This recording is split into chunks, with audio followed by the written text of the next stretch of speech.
Order. Thank you all for being here. At the request of the Historic Preservation Committee, we are pulling item 1 from the work session agenda, and so we'll move right into item number 2, which is a cost of service study presentation for all the utilities. Mr. Allison, and we have a consultant with Jackson Thornton Utility Consultants. Yes. How you doing? Good. How are y'all? You're doing great. Good. Hello, Mayor, Council, President, Council. Thank you for a few minutes of your time. Hey, Mike. I just want to kind of go over the results of our cost of service study that they completed recently and send the presentation around. Just kind of brief you on where we are, then show you what we're thinking about for the next meeting, get some directions from y'all, any changes or anything that you want us to look at while we're here. So with this is Jim Marshall from Jackson Thornton. He was one of the consultants that did this study, and so I will turn it over to him. All right. Thank you. Thank you all for your time. You have 10 slides in front of you. I will do my best to go through them quickly, but while covering everything.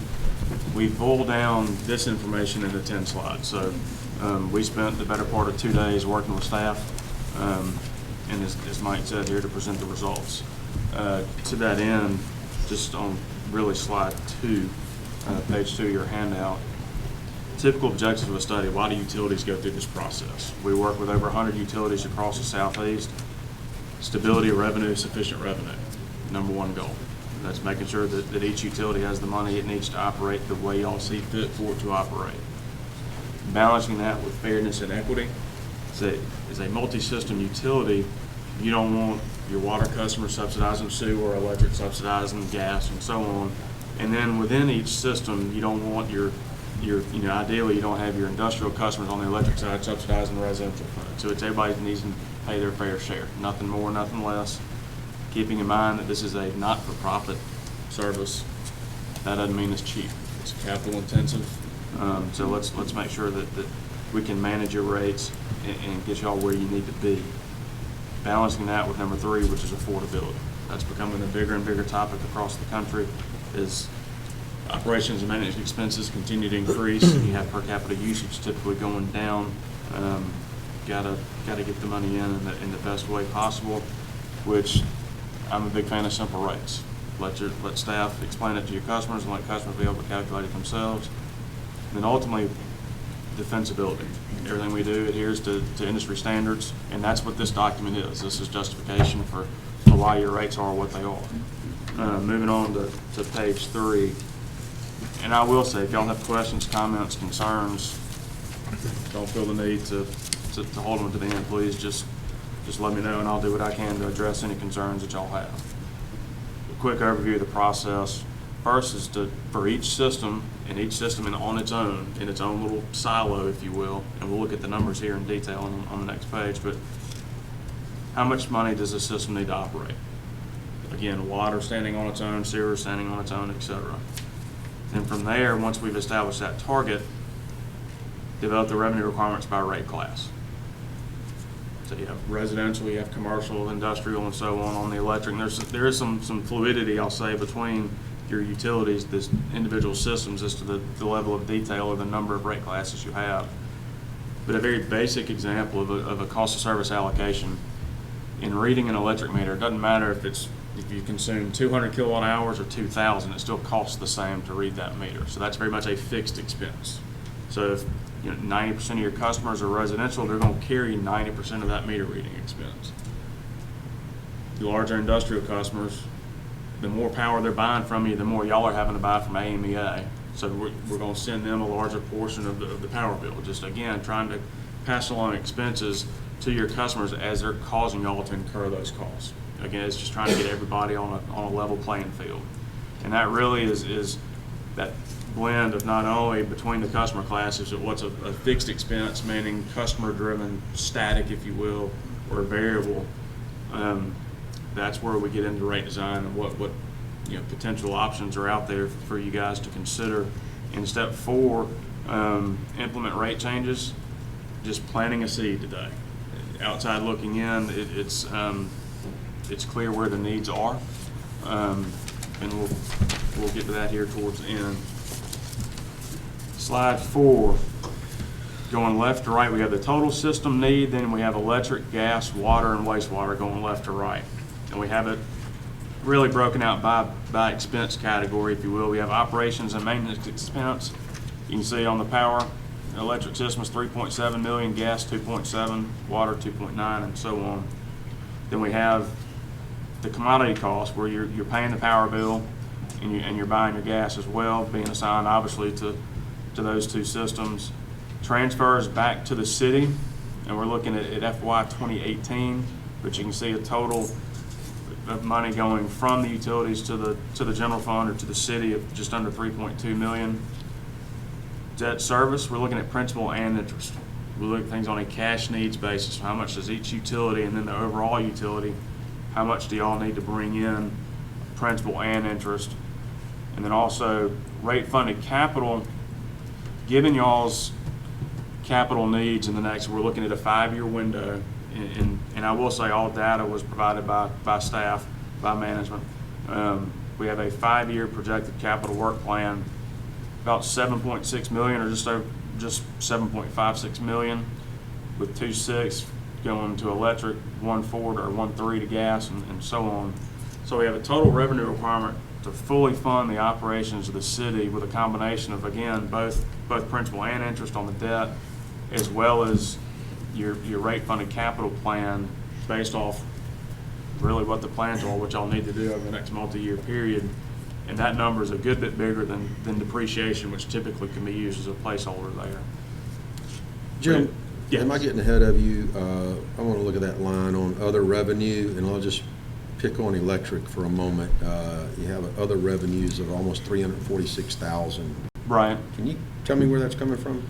Typically that's late payments, pole rental, basically anything y'all get on the Rentals and electric. stuff like that, okay. I mean, it's anything y'all get from anything other than selling electricity. None of our stabilization riders from AMEA, because you can't count on that. Can't count on Fortunately, we've Right. been getting a check from them, but that's not a guarantee. Okay, excellent. That, stuff like that, Council President, don't really play, they're part of it because they're calculated into our rates. Sure. But they're getting that back from AMEA isn't part of what was used in these numbers. Excellent. Because like you said, we can't count on any of it. Exactly. Thank you. So we've got the total system need of 38.6. You can see, and really let's flip to the fifth slide. This is a much cleaner look, in my opinion, just simple, straightforward. In an ideal, perfect cost of service world, you have the system and each of the individual, the overall system and each of the individual systems at 100%. That means everybody's paying their fair share, nothing more, nothing less, all right? And really anywhere between 97 and 103, you're in line with where you're gonna need to be, okay? So the overall system's in strong shape. Electric and water are right on top of where they need to be. Gas, there's a little bit of an overpayment there, and wastewater is not in great shape. That means for every dollar, in this visual, every dollar you need to get, you're getting 68 cents. Is that due to the large expense we're undertaking in the improvements in that arena? That's part of it. $2 million. $2 million, Jim. So, I mean, once that's stabilized, But that came out of, it's coming out of fund balances, so this is something that's gonna have to increase regardless of infrastructure upgrades and when they're finished. See, I think the number used for the capital and wastewater was 1.9 million. So that's not all the work we're doing right now. No. A lot of the cash funded things. that And we've all the been- work we've done and invested. Yeah. What year was, this was 2018? Correct. Yeah. For the capital work plan was 2018 through 2022, if I remember correctly. All right, so on to slide 6, the sewer recommendations. And again, it's kind of our approach in talking with Mike, electric's in great shape, so we're not gonna spend not gonna waste y'all's time to discuss electric, but sewer, there is a legitimate need. Again, that roughly $2 million shortfall. And when we see a shortfall that large, when you're at 68 cents on the dollar, that didn't happen overnight, more than likely. So we can't really expect to fill that hole in overnight either. And that's really what that second bullet point is, just due to the potential for economic dislocation, we think a multi-year approach would be fair to your customer base. So our suggestion in talking with staff as well, in your customer charge on sewer and on water, and we'll get to water here in a second, you include 2,000 gallons of volume. Well, you don't do that on your electric side, you don't do that on gas. You do that on sewer, and you do that on water. So your customer charge is right at $14 and some change a month, but you include really about $8.50 worth of water in that, okay? So what I would like for y'all to consider to begin thinking on this evening is, in year one, reduce the usage included from 2,000 gallons down to 1,000 gallons. In year two, 1,000 down to 0. That would bring in, at full implementation, based off 2018 billing statistics, that would bring in right at $820,000 of additional annual revenue. And the visual, or the justification, if you want to call it that, is really on page 7. You can see the red curve there at the bottom. That's your current revenue stream. The blue, or the top bar going there left or right on, we're doing it on a per unit basis, is your cost. If the red line's below the blue line, you're losing money. If you go over the blue line, you're making money.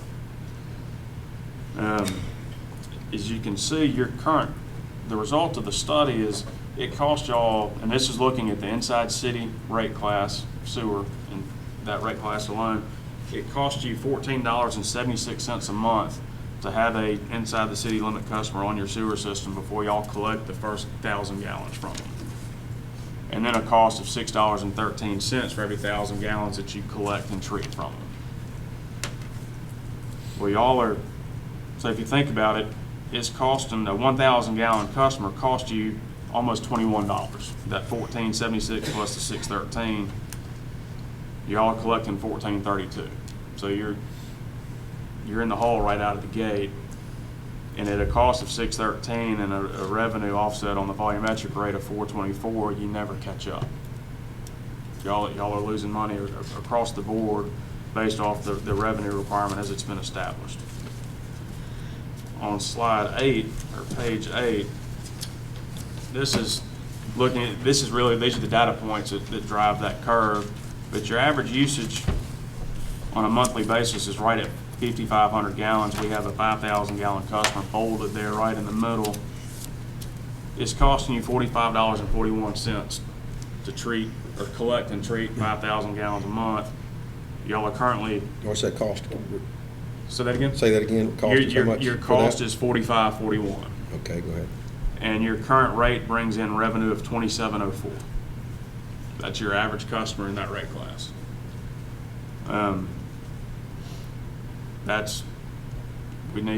I highly suggest that y'all start chipping away at that. But that's the Losing big- $18 on an average customer, almost 19. Correct. And the more they use, the more you lose, because there's that differential. Your volumetric rate is not in line with where it needs to be. So you're under on both the amount of your customer charge is in line with where it needs to be if you were not including the 2,000 gallons of volume in that customer charge. And Jim, let me stop you for a minute. Did we not address some of these rates, I don't know, it's been a year ago maybe? No, that we haven't, I can't, as far as we can go back, find a rate study. Well, we approved sewer increase. I know, but That, I it thought wasn't we based dropped off of a study. Right. This was something That's right. several of y'all didn't want to pass, but if we didn't, this is why we have to stay on top of it. I don't know when the last time we No, this is did good it. stuff, Mayor. I just thought that we had done something about No, the we usage increased, I dropping. think, the connection or whatever, but nothing, Okay. y'all didn't want to increase anything, and it's fine, but when we let something go like this, it's Okay. a big difference. We're not here to pass blame, we're just trying to No, get no, the I'm facts. saying it's a big difference in what the customer's gonna have to pay. I'm sorry, it's not public participation. Well, I Continue mean- on. So, Council President, when I look through the rates, there's still the 2,000 gallons are included in the rate classes in the current Okay. tariffs. And that's, very common in the industry to begin chipping away at that. Fewer and fewer utilities have that volume included in their customer charges. Okay. On page 9, you get an idea of the impact from that recovery standpoint. You know, keep in mind that it's the two moves that I've suggested or would like for y'all to consider brings in about $820,000. Well, that gets you from 68% recovery to 81%. We still need, or you would still need about another 1.2 million of revenue to meet the current revenue requirement. And you can see it's an important step. I mean, I don't say stop the bleeding, but it's some adjustments need to be made on sewer, and these are,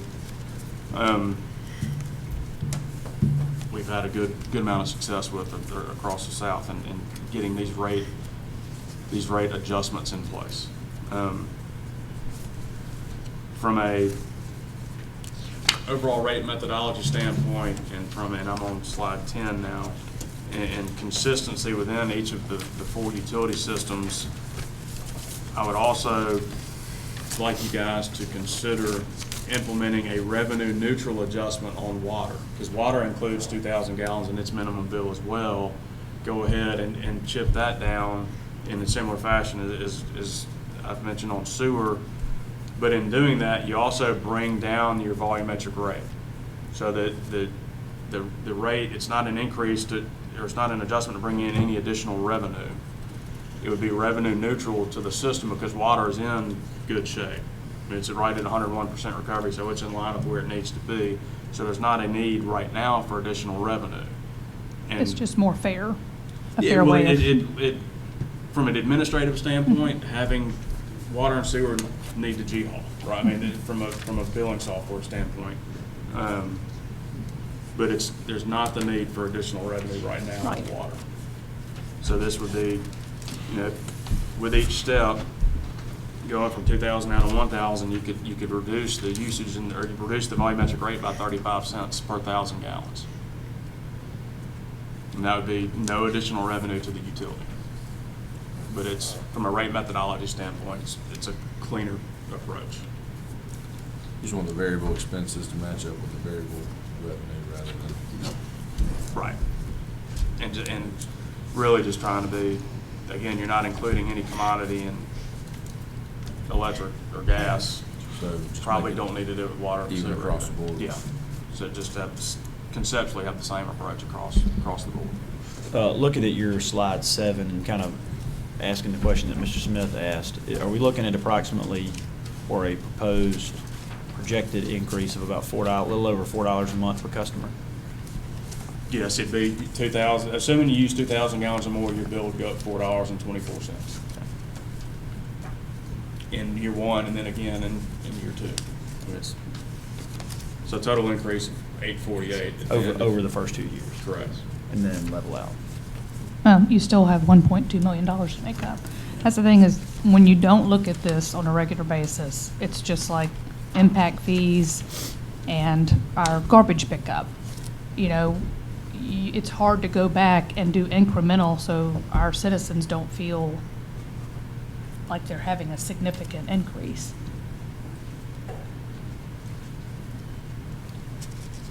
What's the, do you have any data showing what the average sewer bill is? Because we're talking $850, but it's $850, the average increase would be $850 over whatever the average bill is. I'm just curious as to what, is it $45, $50? You're, Yeah, it's around there. 45 probably a good number to use. Right now, we're at around 424 per thousand on sewer. What the cost is. well, that's, your current rate at 5,000 gallons is, you're bringing in revenue of $27.04. And that's, I have that information on slide 8.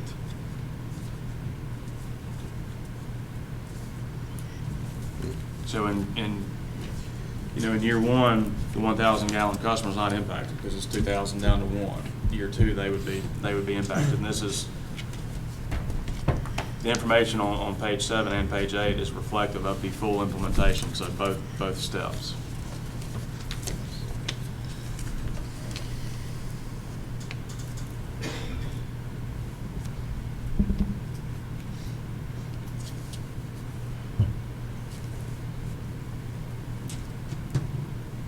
questions, council? Does that $1.2 million shortfall take into consideration the fact that we won't have these continued long-term improvements? No, it doesn't, because there are going to be more improvements. Very rarely do we see people get their Whatever sewer can be system Get up to fixed. speed. Yeah, I mean, there's always going to be lines to replace. I mean, it's just a capital-intensive business. It has been ignored for a very, very, very long time. So what I would like to do with you guys' permission is maybe come back at the next meeting with some numbers, that would maybe a handout, we can show people some of these on it. If you guys are okay with this methodology, or if you want me to look at. You're going to come another back to the work session? I can come back to Or- a meeting and we can go from there. I mean, there's no, we don't have to approve it at the next meeting. Yeah, I mean, I think we ought to digest this a little Yeah, bit. and I mean, if I was to give you an answer right now, I say, yeah, I like the study, it looks Mhm. good, but I want to think about that. I'd really like to get, I'm hearing two different numbers there. Our average sewer bill's 27, and then I'm hearing it's, 45, and Well, I'm, you're 27 with usage wise, but you've got to add in with The base? Yeah, the base. okay, right.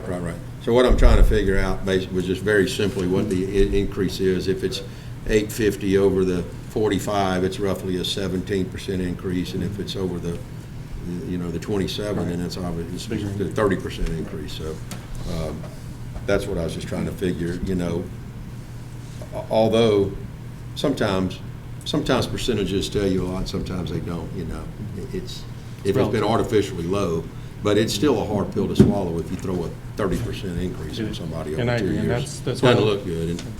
And I agree, that's why I like the idea of taking the 2,000 gallons gradually down, and then maybe at the end of the second year, either do another rate study or take a hard look at it and see where we are compared to then, and what improvements we've done, and what do we need to do to go forward, and even if we need to implement that over the next few years, so we're not hitting the customers with the 30% rate increase or anything like that, to try to get the funds we need to fully fund the utility itself, but at the same time not make it a huge pill to swallow. And I do agree with you. It's a dynamic environment, and that's to Councilman Robinson's comment about, all of the infrastructure. We may be at an accelerated pace.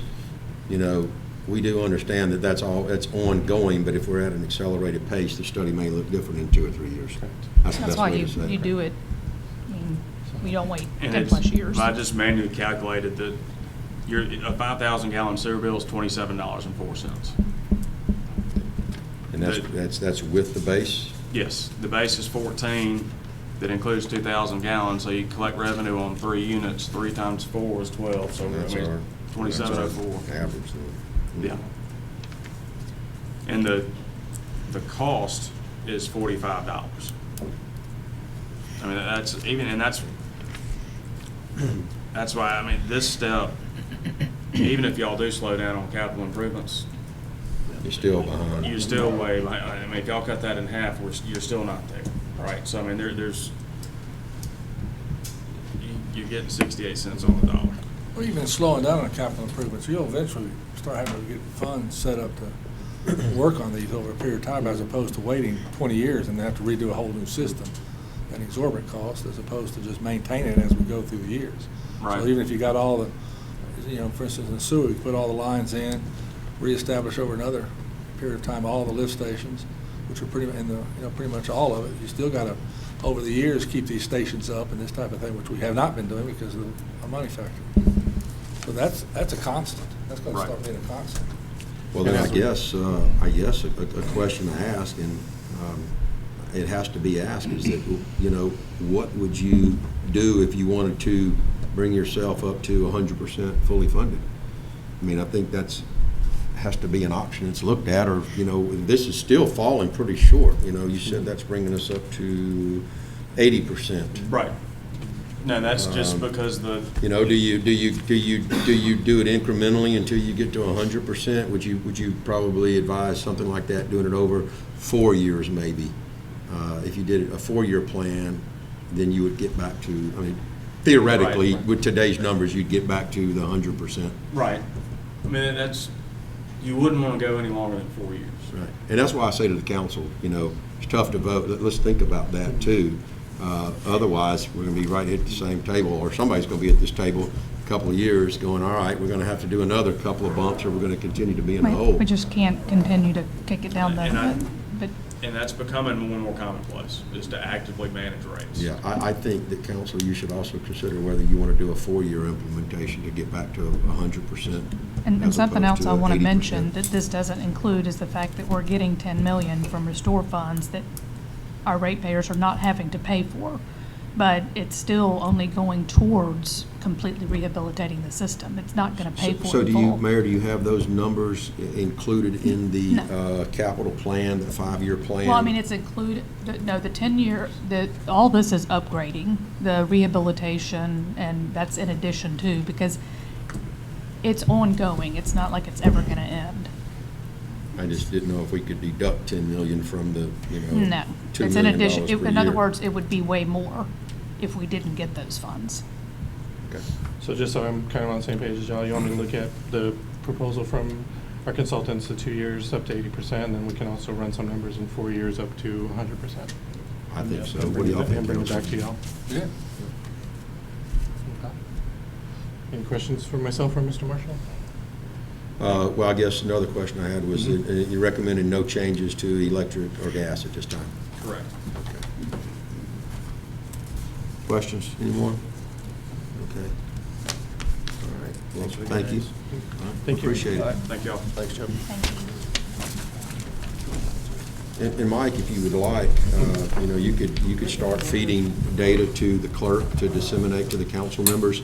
And then if we have a comfort level to get it on the next agenda, I don't necessarily want to preclude it from being on the next agenda. I just don't want to promise it's going to be on there, but if we feel comfortable enough, it's a big step. I think we just want to be comfortable in that, and maybe, if you really look at it, we have a choice of just to fall behind or to catch up. And so that's a pretty easy choice, but it's still a big choice. So maybe we can, do something at the next meeting. If you'll just get that to the clerk, and I can ask the clerk to Yeah, main thing I take wanna a do straw is- poll of the council members of where our comfort level is at the next meeting.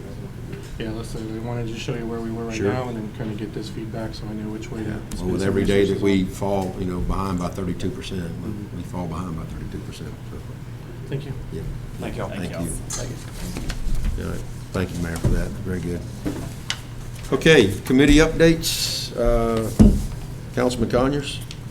Only update I've got is Historic Preservation Committee. That, we should be having a discussion of that on the second meeting, or second work session in February. We've got a meeting Wednesday at 9:30 to review the draft Historic Preservation Ordinance. So be pushing that forward just for everyone to review and see if that's something the city wants to move forward with or not. Okay. Excellent. Councilman Brown? No update. Councilman Boone? No update. Councilman Robinson? Yeah, tomorrow night at 5:15, there's going to be a presentation at the Rec Board Committee for the proposed drawings for the additional 4 fields on the front of the land that we discussed several months ago. And secondly, on the tree committee, we have, the way the tree committee is set up, you have to be from Fairhope to be on the Fairhope Tree Committee, which can create some issues from time to time with filling all the slots with good, solid candidates. We've had an open seat now for, I think, a little over a year, and we have a very qualified candidate from Silver Hill that would bring a very strong knowledge to the tree committee, but we need to, it would be, Suspend with the rules? we would have to suspend with the rules in order for that person to qualify for the tree committee. And I would be in favor of, hey, what? Excuse me, sir, I'm talking. I'm sorry. I would be in favor of it, if it was 3 or 4 people vying for a spot, or even 2 people vying for a spot, and I'd obviously want to go with the person for Fairhope, assuming all qualifications are the same, or even close, but we've had an open seat for over a year, and you have somebody ready and willing to serve who is very capable and very knowledgeable. I think that's something we should consider. I think you can look at all committees, because, just the Board of Adjustments, it's not an open seat, but there's someone who hasn't been there for 14 months. Do all, that- I'm sorry. that you have someone on the Board of Adjustments that hasn't come in 14 months. Yeah, we need to Except look at just that. recently because of Hunter being, calling, but, I mean, we need people who want to serve. Well, then to that point, Mayor, I think that those bylaws need to be altered to, put in a penalty if you miss X number of meetings in a year or consecutive or whatever, that There- you're it's in other immediately off. That way, we don't bylaws. feel bad that we voted somebody off. They automatically are off the roll and we can appoint somebody. Right. So we can look at those bylaws. Could you reduce the number of committee members? You mean for Board of Adjustment? No, just. Oh, okay, 'cause I mean, committee and- they- Tree committee in general. Yeah, I That may mean, be- That well, may be it- mandated by the state. You have to be careful with that. Yeah, I don't know. Board of Adjustments not? Not Yeah, board that of is. adjustment, but I'm just The saying the tree city committee. committee, The tree tree committee, committee would historic not be. committee, bike pit, I'm just saying, any committee. Yeah, but I mean, I think it would be more valuable to have somebody on there with some knowledge, even if they live in Silver Hill, than just to eliminate the spot altogether. I Is it mean, within it's the hard, planning it's hard jurisdiction, to, I don't know. 'Cause I would think, I don't know, I mean, Yeah, it's I mean, nice to have somebody who's interested, but I mean, if they're not inside You got somebody outside the city limits dictating. Yeah, I don't know how that would It's kinda go. slippery. Well, I mean, I'm not saying make the whole committee up of people that don't live in Fairhope. I'm saying fill an empty seat, one empty seat, with somebody in a seat that's been vacant for over a year. I think the liaison needs to advertise that, take care of filling that position. You guys are difficult. Do all of the committees have that, live in Fairhope room? I don't know On that. the historical, you get somebody outside. I don't think they do. I'm almost positive they don't. I'm trying to find out why that one does, as opposed to say something. I don't know. I don't know. I didn't write it. We need to look at those bylaws. Yeah. All right, come back with a recommendation. And I had a conversation with Sherry Lee when she was here about trying to consolidate some of the committees.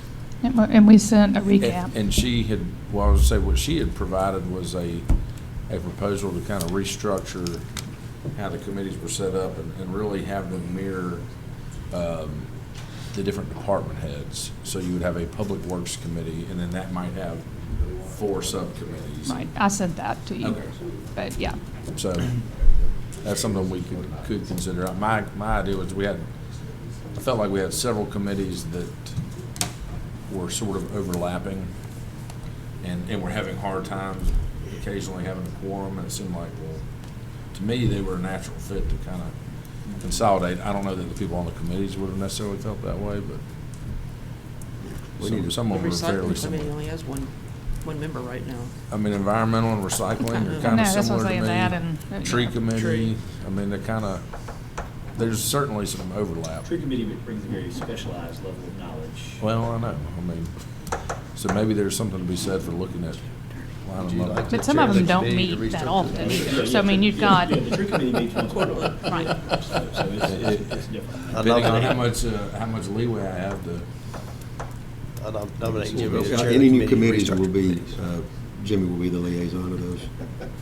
they'll be consolidated into Any one. contracted committees will be responsible. for it. He's got nothing else That to seems do. like. I know, yeah.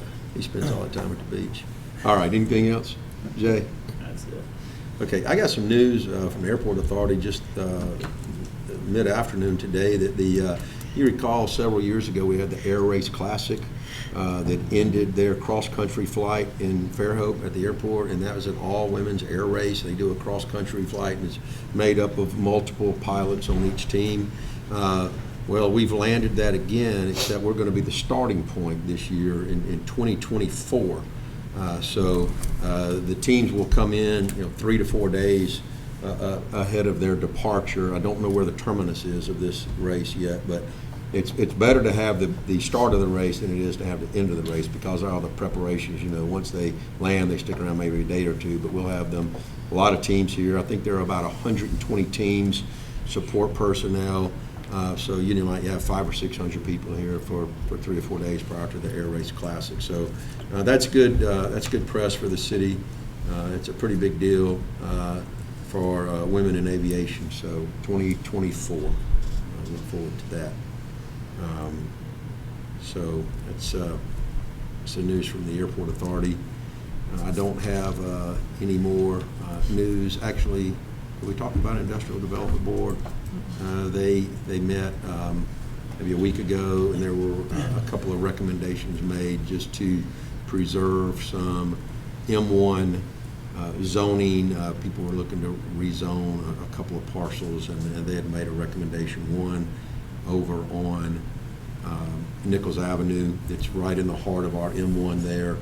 And they made just a recommendation to not rezone that to B2 because it's surrounded by M1, and they kind of covet that M1 property.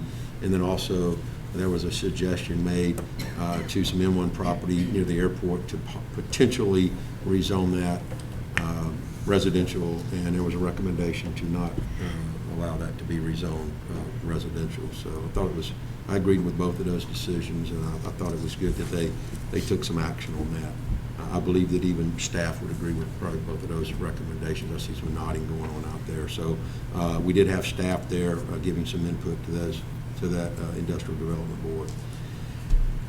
With that, I'll close committee updates, and I'll ask for department head updates. Ms. Creech? Okay. Ms. Walker? Okay. Mr. White? Jay stole my thunder on the meeting tomorrow night, but also our first semi-pro football game is this month, February the 29th. We'd like to see a good crowd there, so that's good. It was good to see them out at the State of the City. Yeah, it wasn't. Some big guys. February 29th. What time is that, Pat? Do you know? 6 o'clock. 6 p.m. game? You know who they're playing? I don't know. Okay. All right. Buford? Yes, sir. Terry? Yeah, I'd like to thank everybody that come out and visit the guests on the booth from the state of the city. Appreciate that. Okay. All right. Very good. Chief? Okay. Jay? Michael?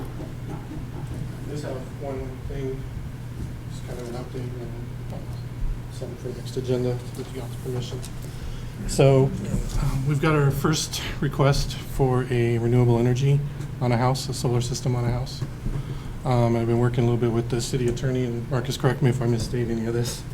The way it has to work is we have to enter into a rate rider with AMEA to act as their agent to purchase power from this customer in AMEA's name, which will turn around and sell it right back to us. We can only buy power from AMEA. We can't buy it from our customers. And so this kind of legal form and things we have to do, the rider with AMEA is all the prerequisites to being able to allow this renewable energy on our system. So with y'all's permission, I'd like to bring that to the next council agenda. We'll get to make sure the clerk has the information so you have plenty of time to review it if you have any questions or anything like that. I've looked at the design for the system. It's pretty much in order. Utility I came from, we did thousands of these. We had a few thousand on our system.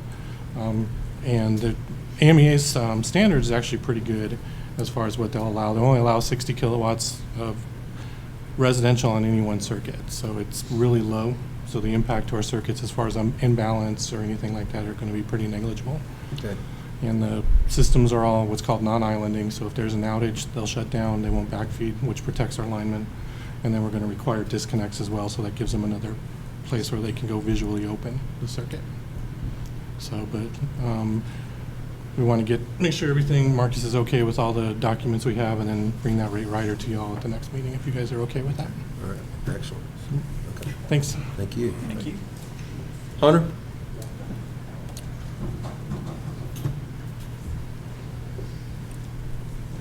Good evening.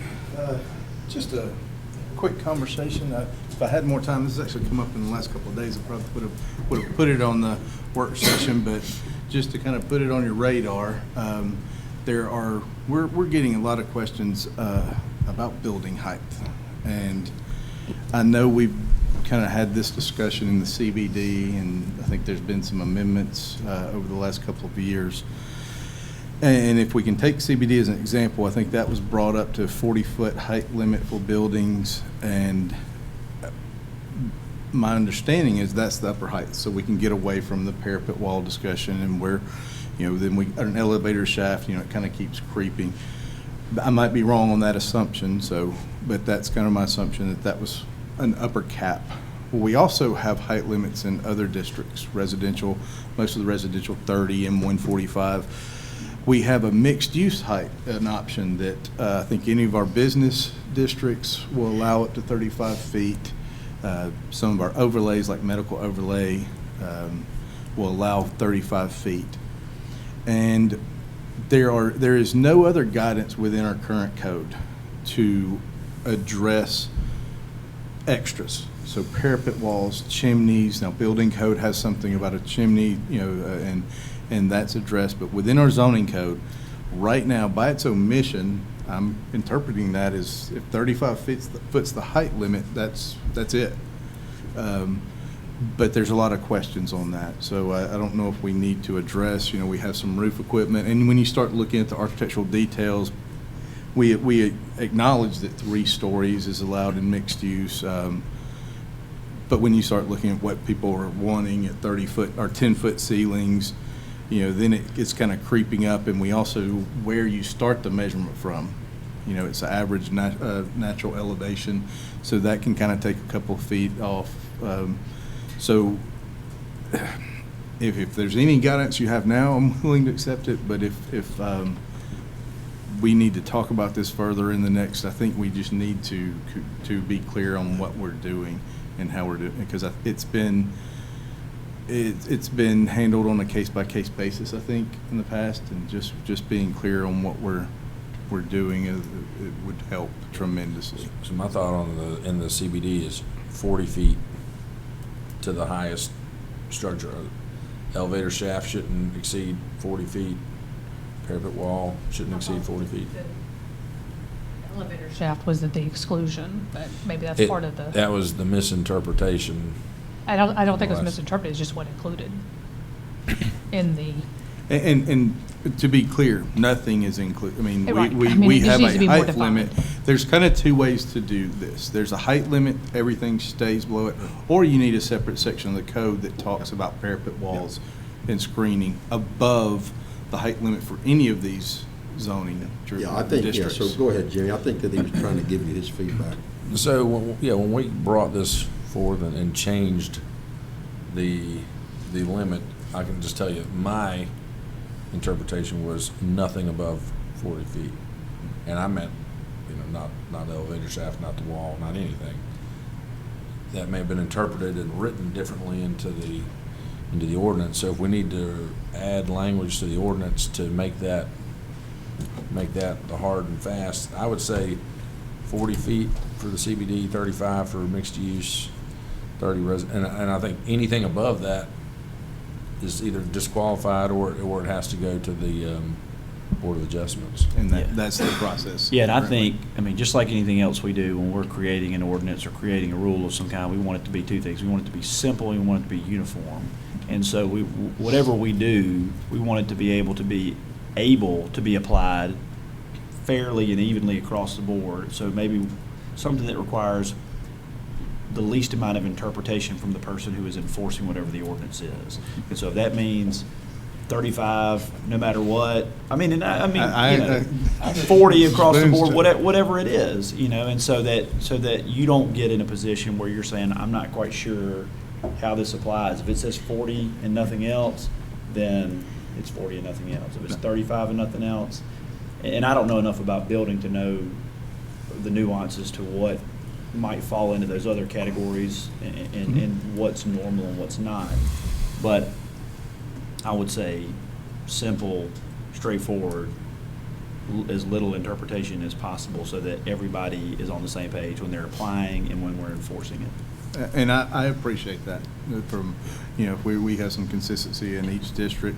And it may be, I think there's some nuances there that, for example, 35 foot on a mixed use can result in some pretty modern style buildings. And if that's not what we're wanting, well, maybe we need to up that mixed use 5 feet. Do we need to readdress the ordinance language anyways, because we now have a building that's 40 feet with an elevator shaft? Are they considered? I think we're clear on that. I think we're okay with what we currently have. Okay. But I think it helps to get some clarification if that's the rule we're going to apply, anywhere there's a height limit. So regardless of your zoning district or overlay or wherever that might be, The only zoning types that kind of discuss this, we don't have any of them. There's 3 zoning types in our table that no one's ever selected. Yes, so there's a 40, a 35, and what is it in residential? Most residential are 30. Does that include chimneys? There is Eric, you jump in if I say this wrong, a 2'10" rule in the building code, which is not by, come on up, Eric, come on. That is not in the zoning code, so it's an allowance in the building code, which, you know.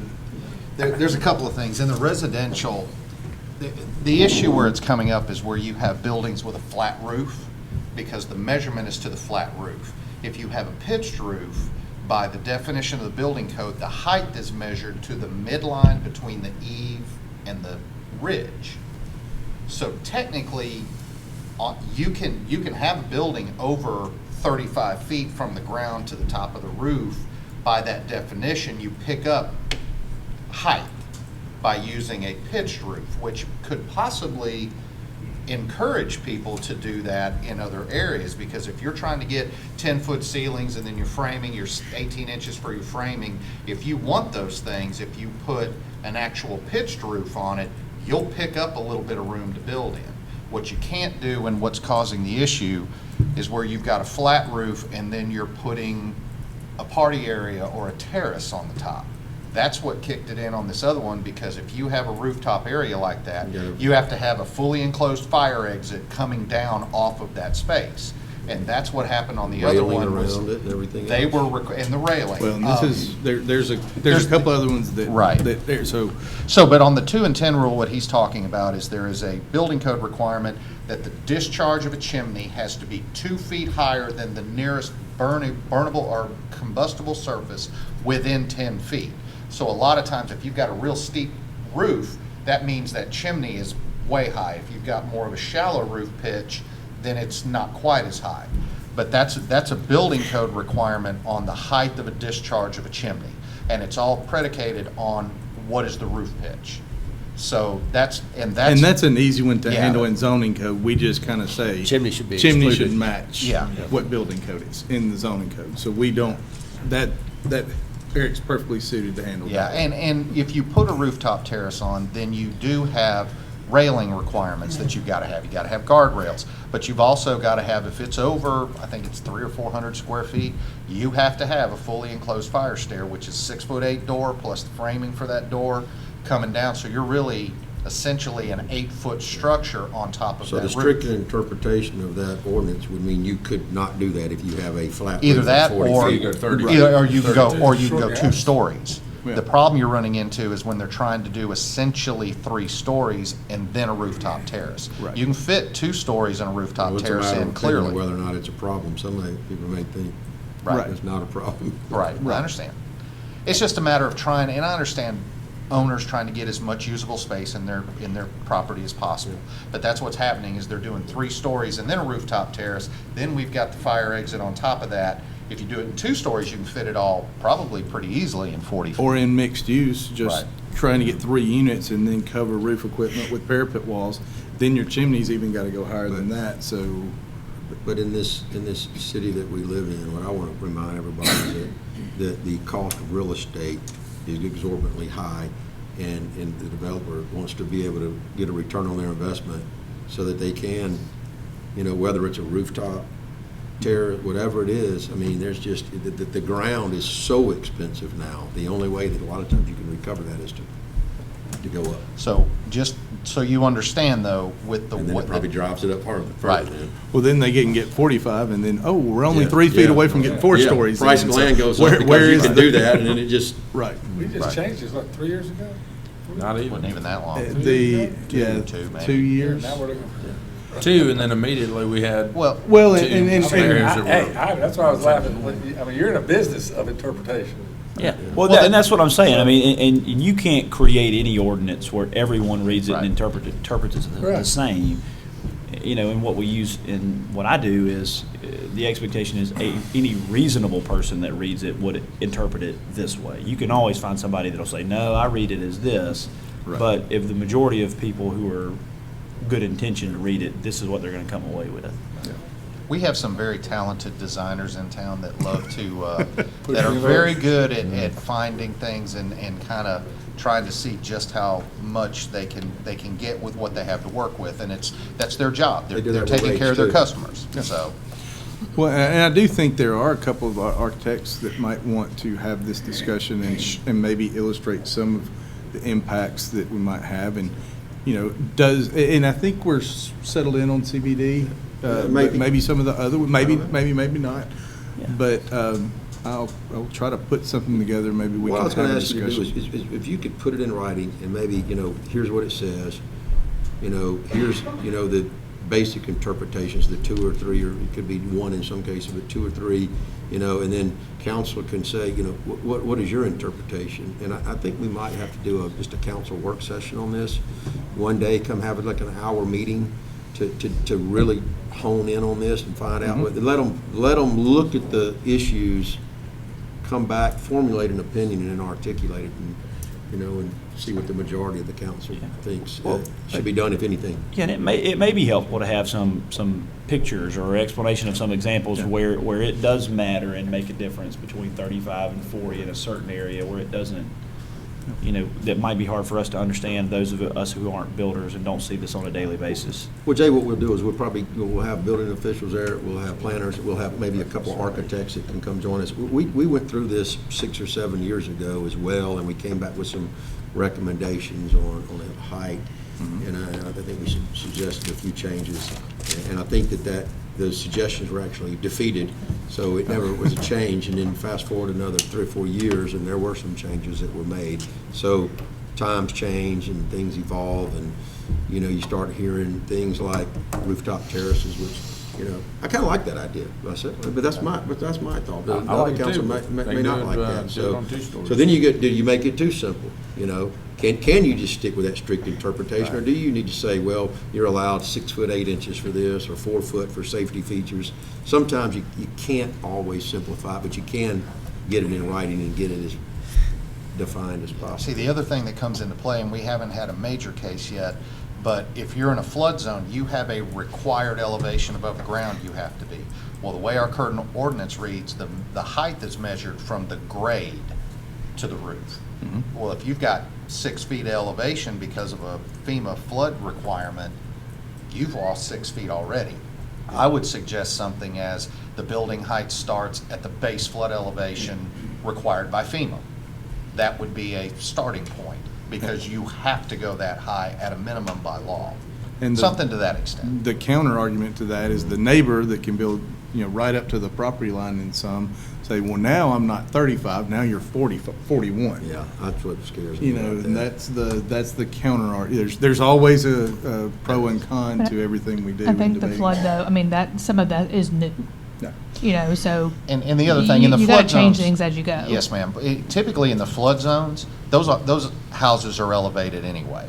They're all on pilings, or they're all on a pier foundation, so they would be fairly uniform, unless you might run into an oddball issue where you've got a house low and then another one comes up high, but you're not going to see many of those. It's not And the common. trap on the way we start that elevation at natural grade, you know, a slope bayfront lot can be problematic, where they might have 4 foot to build. So there is I think one thing we do need to look at is that, and sometimes you can just tie that to topography. You know, if you have a certain grade of slope, then you're given an exception. So Or you can simply define it as what your maximum, you know, from Right. your foundation to You could. the footing to the Right. maximum Right. height. Yeah, typically, you're not going to see somebody build their floor any higher than they really need to. You're not going to see somebody that's going to go 3 feet higher if they don't have to, for the most part. And he's right. We have some in Rock Creek. If you go down Augusta Court and you turn and look, because of the heavy slope to the front, you've got some floors that are 10 foot off the ground, but they have to be a foot off the ground in the back, and that's where it becomes an issue. And you get backfill to Right. create a retaining wall to get a level grade to build on. So you could have 60 foot if, you know, you've got a 12-foot retaining wall. So that's something to consider. We'll if it's okay, Get us we'll some set up a writing, work get us some session. options, and let us start, you know, formulating some hard, fast opinions. And we'll have a, hopefully, maybe a month but we'll have a work session on it. We'll get some experts to Okay. also. If I can put it give us together some quick, are opinions. you okay in a couple of weeks or 2 or 3 weeks? Well, I'm just kind of looking at our council schedule, and I don't know if it can happen in 2 weeks, possibly. I Okay. won't make you that promise. That's why I threw a month out there. You might get some requests from that outside of staff. Yeah. So I'll just FYI. Okay. Thank you. All right. I Thank you. appreciate your consideration. Thank you. Eric, did you have any report? sir. Richard?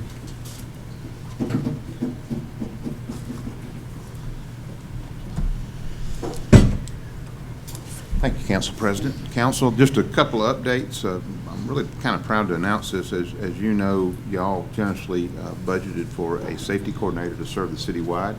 Mr. Michael Johnson on board with us today, and we're excited to have him. He does come from the private sector.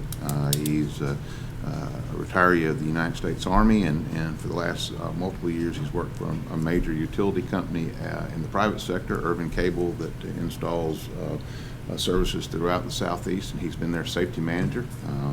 And we were able to snag him because, as he stated, the Army moved him all over the world for a very long time, and he married a Bay Minette girl, and his goal was to retire and stay at home, and they had him on the road 5 days a week. So we've got him, and we're excited about that. And I've had communications with Councilman Boone and the mayor, councilman who serves with the Personnel Board liaison.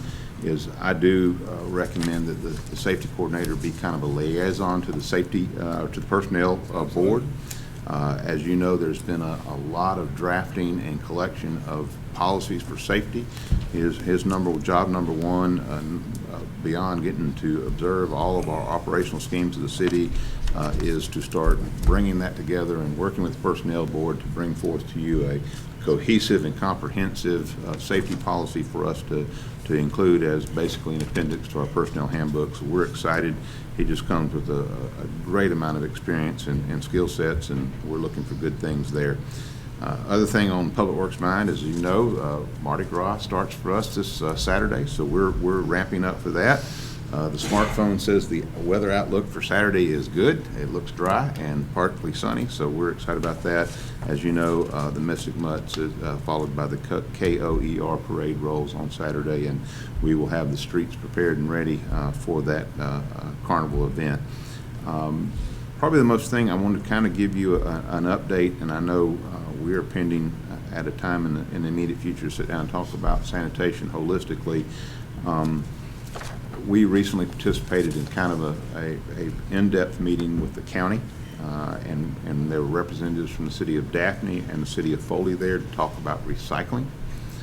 There is at least an interest on behalf of our county commissioners to explore establishing a county recycling facility that can take our recycles.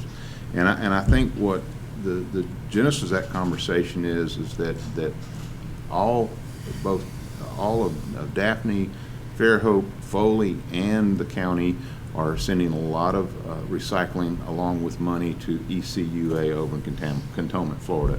And it's reached the point where if we were going to pay somebody, why not pay ourselves? At least we're investing in something that we control and can make viable. So we're going to continue to meet on that, and I'm hoping that we can move in a way that we solve our recycling problem.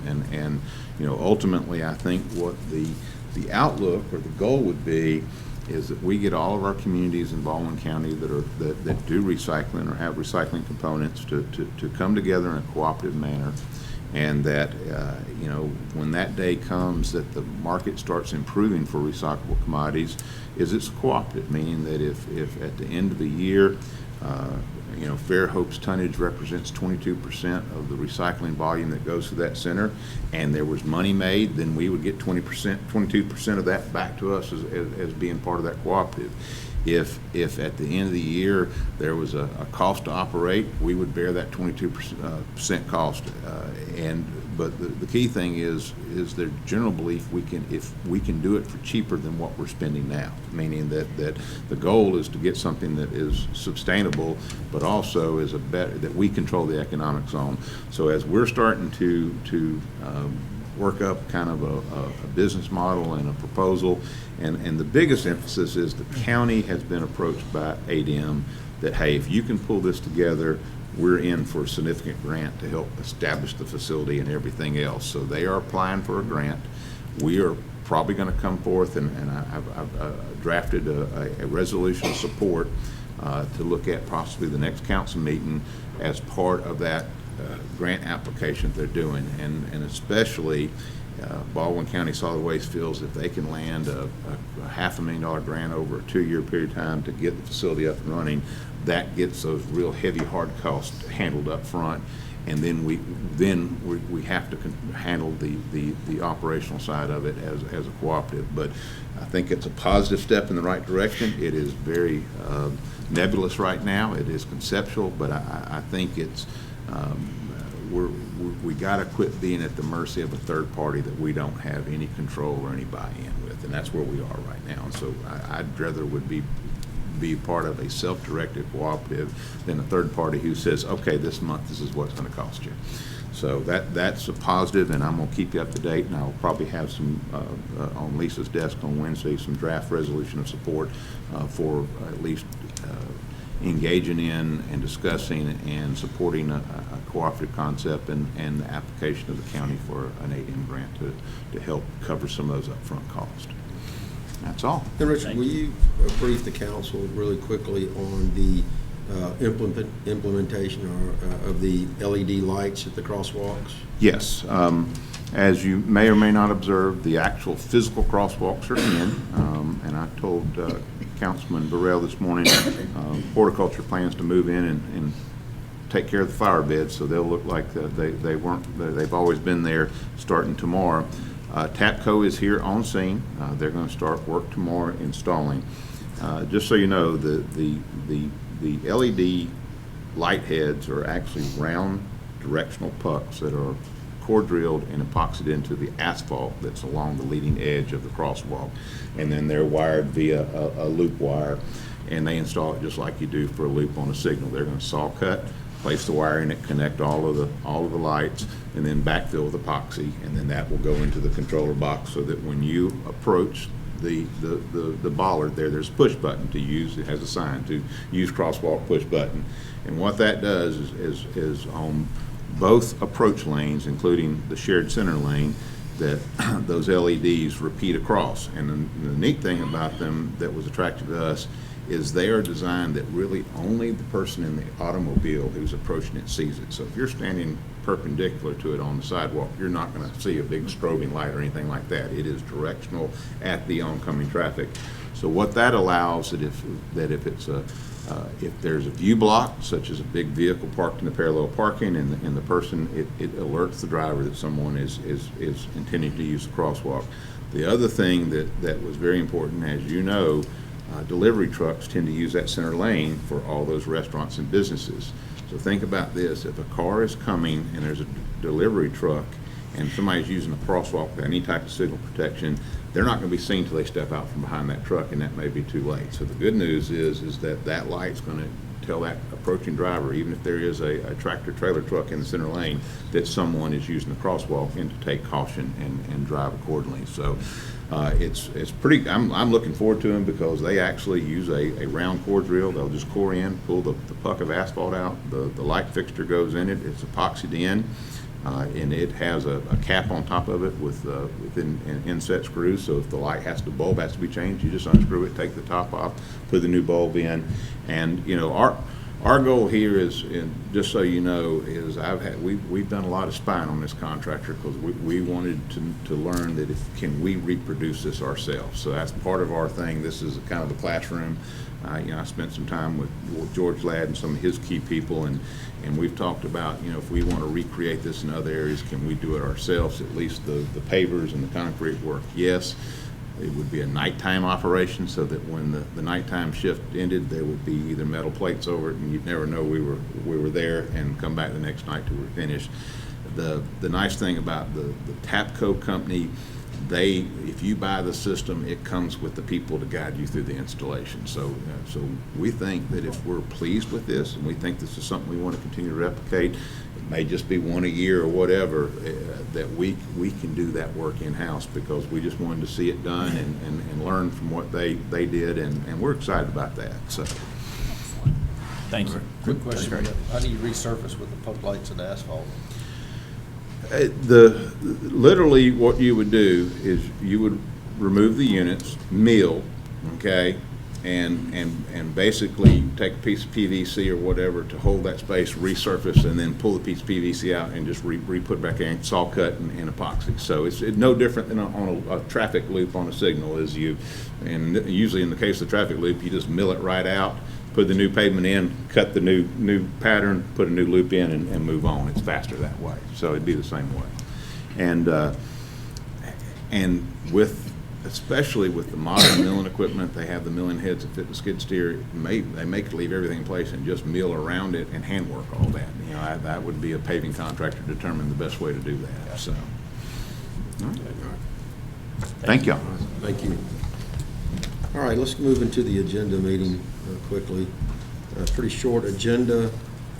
If anyone is here for item number 5, the public hearing, the request of the Retirement System of Alabama to rezone to tourist resort, I've done my best to let key people know that that has been requested to be pulled from the agenda tonight. I do expect that to be pulled from the agenda, and I'm sorry, not to be pulled from the agenda, but to be tabled until a March 12th meeting. So if you're here for that, I can tell you, and I will say it again at the outset of tonight's City Council meeting, that I do look for that to be tabled. And the reason is that typically when an applicant does ask for something to be tabled, we grant that request, and we want to continue what we typically do. We could force a vote on that, but I think that would be getting out of the norm of what we do. And so we'll probably table that tonight for those of you that are here for item number 5. And being that will be tabled, the public hearing would also be put off until the next meeting. And I said I've tried to let the people know about that. Item number 6, Hunter, are you going to cover each of those bullet points individually? I've got a summary prepared, and if you want to ask details, we can go into details. Yes, okay. Yeah, I'm going to try to ask you to keep those bullet items as short as possible, and we may have questions for you on that as well.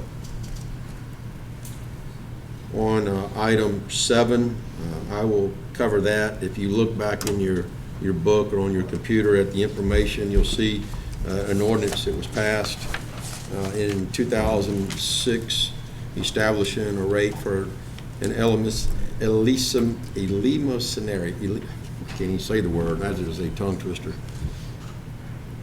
Eleemosynary. Can you say that, Jay? Is that a lawyer's term? I think that's a made-up word. I've never heard of it. I think it is, too. I've never seen so many vowels in a word. If you see that M2, and then you see the revised ordinance in 2010, it was broken into MI2 and M2I, and in the M2I, the language in that phrase, there was portion of that phrase that was left out, and if interpreted the way it reads, which it hasn't been in 10 years, by the way, but recently there was an interpretation that allowed for quite a bit of break on their electric bill, and so we just need to clean that up so that there's no, we talked earlier about how you can write ordinances and you can leave themselves open for interpretation or misinterpretation. In this case, I believe we have that going on. And I'm also going to ask you, council, to consider immediate consideration, because for every 2 weeks that we put that off, it could impact our revenue by $20,000 or $25,000. So I'm going to ask for that. You don't have to do that, but I'm going to ask for it. Item 8 on the hiring of the attorney for the closing costs and for the Clock Corner property. Let me tell you where we're at on that. That property is contained in the plat for a little L-shaped parcel that includes the building. So we're going to have that replatted, and then we'll draw up the purchase agreement and sign that. And then once that's done and the funds have transferred, the land will be deeded by single tax. So we'll be the owner. We're not going to be the leaseor of the land. We will actually be deeded that land. We're going to look at whether or not we have to have the north portion of that plaza deeded to us as well, and hopefully we can combine the two and make that one parcel and single tax, like they have a lot of the land that they've given to the city, request that that be placed into parkland. So it'll be a small plaza that'll be a park for the use of the people. So a lot of moving parts to that. Richard, can you brief us on item 9? Would that be you? Yes, sir. And I hinted this, I think last time we were together, part of our drainage improvement budget that you generously provided for us is we especially dealt the last year and a half with a bunch of issues along what I call the Pecan Avenue drainage area.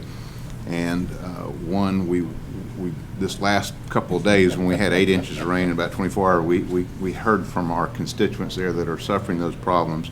So this is a request to negotiate a professional service contract to do 2 things. One, get an overall study of what's going on and come up with solutions, and design the first phase, which would take care of the worst issue that we're having, which is an area between, and I'm going to butcher these streets now, I believe, but it's between Satsuma and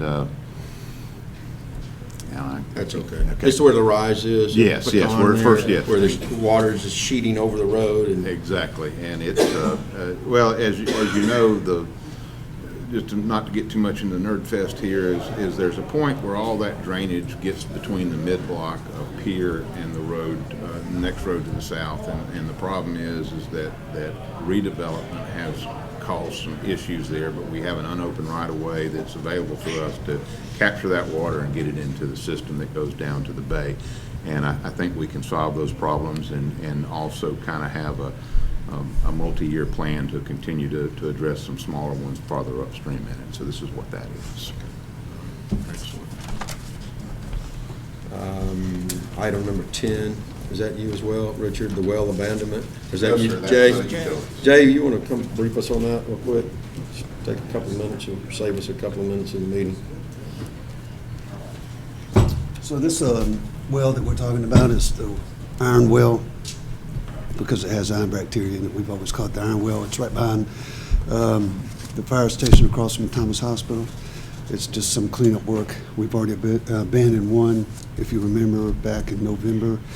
It was off to be quality. This iron is not in use anymore. We just need to pay to have it capped. It's been years since we've used it. In fact, we haven't used it since I've been here. So it's just Basically, this is capping the well. Yeah. Okay. Anybody have any questions for Jay for that? Is this a budgeted item? Yes, it is. Okay, thank you, Jay. All right, thank you. Okay, item 11 is the purchase of a rotary mower for Public Works. Those budgeted items, Richard? Yes, sir, and just know, we're not sure whether we busted a number in the budget, but we had 12,000 requested. The actual cost of equipment's about 17.5, but we have a box blade, which is another tractor implement we're going to make last another year, and we're going to take that money so it's budget due. That's not like you to do that, is it? Well, Budget. You've gotten good at under budgeting. Well, I don't know what happened, we blew a number. Somebody made a typo, didn't they? All right. Okay, item number 12, who would we ask questions, who would we address questions to reject those bids? I can field questions on that. You want to go ahead and just give us a 60-second version of that? Yes, sir. Just real quick, the issue at hand is we opened 2 bids. There was a $20,000 difference between them, but unfortunately, the one that was $20,000 lower, that was on spot, on budget by a very good contractor, failed to acknowledge the addendums. Even though they accounted for the addendums, there's a place on the bid response where I have received the addendums and you signed it.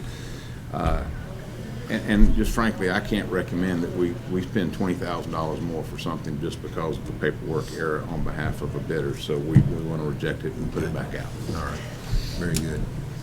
Thank you. Ms. Walker, do you want to address the questions on item 13?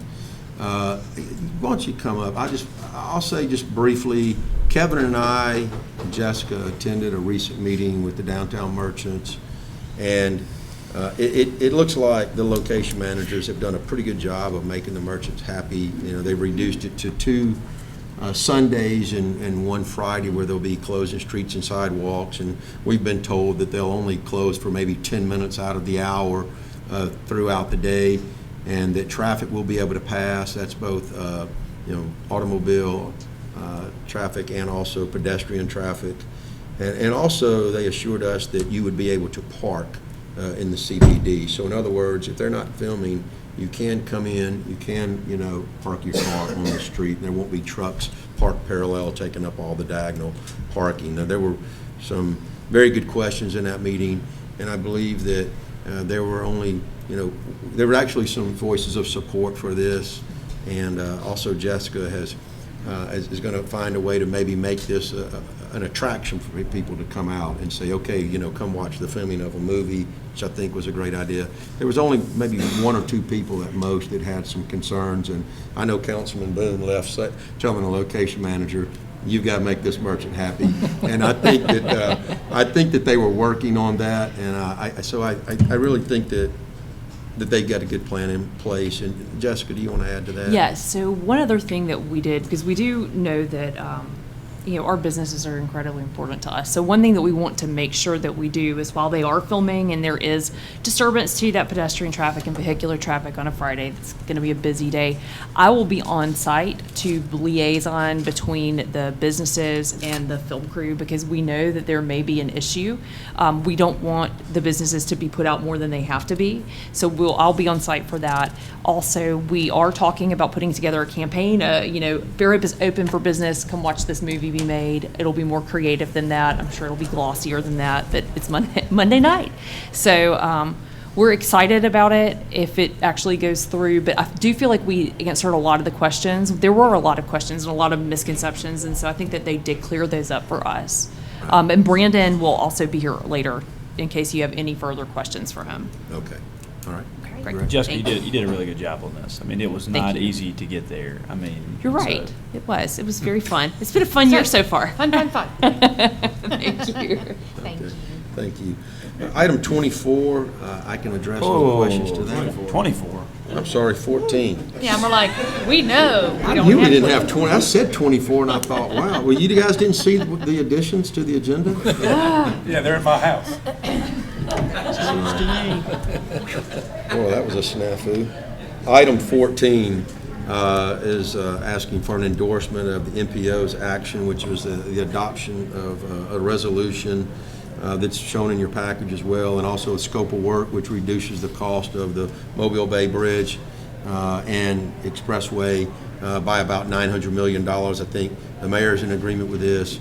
The entire Eastern Shore MPO voted, with the exception of the ALDOT member, voted in favor of this. We have some other concerned citizens that are here that'll speak to that tonight. And we're going to allow them to speak. It'll be prior to the meeting. So, but if you have any questions, I think that the citizens tried to do a good job of maybe educating the council members. I believe that some of you may have met with Kevin and Lou to become more familiar with this and be comfortable with this. But to me, this is a more common sense approach to the bridge, and allows for two ways to cross the bay into perpetuity that are not tolled. And we're opposed to tolling any expressway, but at least in the bare minimum, the causeway and the bayway would not be tolled. So any questions, you can address them to myself, or Mr. Spriggs is here, Mr. Campanosi's here. The mayor could probably answer questions for that. She's a member of the MPO as well. So with that, let's go ahead and adjourn, and what have you got?